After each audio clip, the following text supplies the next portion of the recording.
자녀를 능숙한 독자, 책을 좋아하는 사람으로 키우기 위해서 무엇이 필요할까요? 이런 얘기를 하면 사실 아니 뭐 요즘 같은 시대에 굳이 책을 꼭 읽을 수 있는 게 필요할까? 요즘 아이들 책 읽기 하기도 힘든데 이런 생각하실 수가 있어요. 글자가 아닌 영상을 통해서 많은 것들을 얘기하고 있는 시대잖아요. 그러니까 영상을 통해서 배울 수 있는 능력을 더 키워주면 책 없어도 되지 않아? 이렇게 생각하실 수가 있어요. 그런데요, 저는 이런 생각도 들었어요. 정말 사람들이 전반적으로 책을 읽는다는 행위가 점점 더 감소해지더라도 결코 사라지지 않을 거라고 생각을 해요. 왜냐하면 필라테스라는 게 있잖아요. 그럼 필라테스는 우리가 어렸을 때부터 아이들이 공 갖고 놀다가 뭐 축구하고 야구하고 이런 운동이 아니잖아요. 본인이 필요하다고 생각해서 하죠.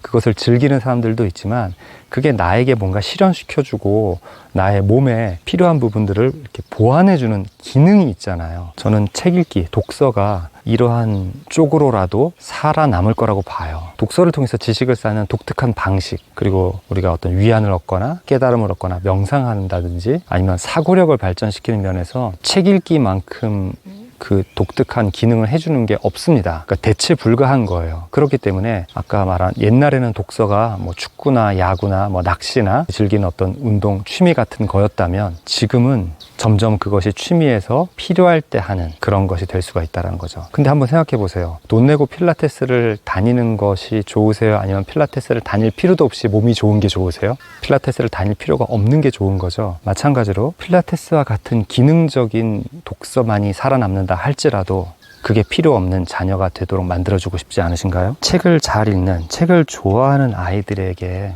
이런 것이 필요하다, 이렇게 하면 아이들이 그렇게 될 수 있다는 얘기는 너무나 많습니다. 너무나 많은데 이제 조금이라도 좀 적극적으로 마음을 갖고 계셔서 이 영상을 보신다면 거듭해서 그 부분 중에 몇 가지를 더 얘기해 드리고 싶어요.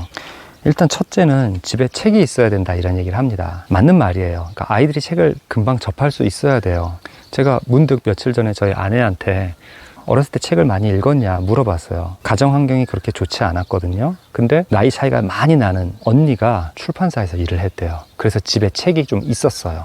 그래서 그 책을 많이 읽었다라고 합니다. 저도 어머니께서 책 욕심이 있어서 집에 좀 책을 갖다 놓으셨어요. 그래서 그걸 많이 읽었고 나중에는 책을 좋아했습니다. 많이 읽었어요. 그래서 책이 얼마나 좋은지, 그리고 바빠서 뭐 아이들이 클 때 같이 많이 읽지는 않았지만 저도 책을 들여다보고 그렇게 했습니다. 책에 대한 이야기를 많이 해주니까 아이들이 하면서 본인들도 읽게 되는 거죠.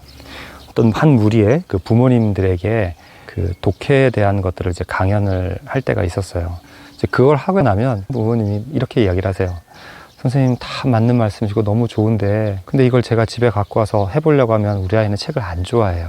그러니까 제가 책을 이렇게 읽어야 된다는 것만큼 어떻게 하면 책을 읽게 만들까, 이걸 같이 가르쳐 줘야 돼요. 그래서 독서를 하게 만드는 활동이 정말 필요합니다. 책이 있고 없고가 중요한 게 아니고요. 예전엔 있으면 다른 거 할 게 별로 없었으니까 책을 읽기에 자연스럽게 갔지만 지금은 좀 더 강력하게, 그러니까 강력하다는 건 강압적이라는 게 아니고요.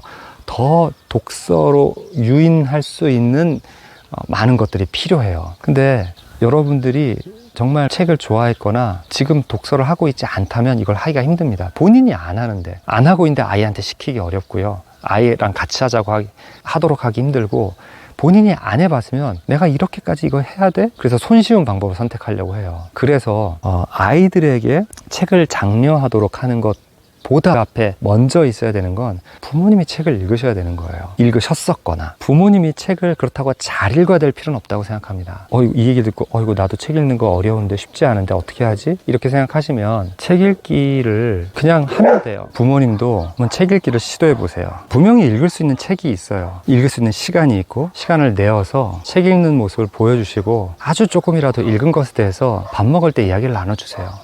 그런 고민을 갖고 계신 분들에게 밥 먹으면서 아빠한테 옛날에 읽었던 책 얘기 좀 해보라고, 이렇게 해보시라고 했더니 15소년 표류기라는 책 얘기를 했대요. 그랬더니 애가 슬그머니 밥 먹고 나서 가더니 책꽂이 앞에 가서 그 책을 찾아가지고는 읽어보더래요. 어때요? 몇 권 없더라도 책을 읽었던 경험을 얘기하고 그러면 아이들이 읽습니다. 부모와 교감하고 싶거든요. 부모가 경험했던 것들을 알고 싶거든요. 굉장히 강력한 방법이에요. 저의 아이의 담임 선생님이 초등학교 6학년 때인가? 아이들한테 이렇게 얘기했대요. 여자 선생님인데 나는 군인이 되는 게 꿈이었어. 애들이 막 오 이런 거예요.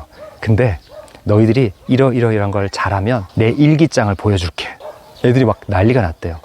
왜요? 왜 선생님의 일기장을 보고 싶어서 난리가 나고 자기들이 선생님이 요구하는 이러이러한 거를 1년 동안 잘 지키겠다라고 약속을 할까요? 그게 아이들 심리예요. 선생님을 좋아하고 선생님을 알고 싶고, 저 선생님은 나 같은 나이 때 무슨 생각을 했을까? 너무 알고 싶어 하는 거죠. 부모님이 아이의 나이 때 어땠는지 얘기해 주는 거 굉장히 아이들 좋아합니다. 여러분이 만약에 그런 과거가 없었다면 지금이라도 뭔가 읽고, 그게 어른의 책이든 아이의 책이든 읽고서 나는 이렇네? 물론 이렇게 했더니 아이가 전혀 콧방귀끼는 이럴 수도 있어요.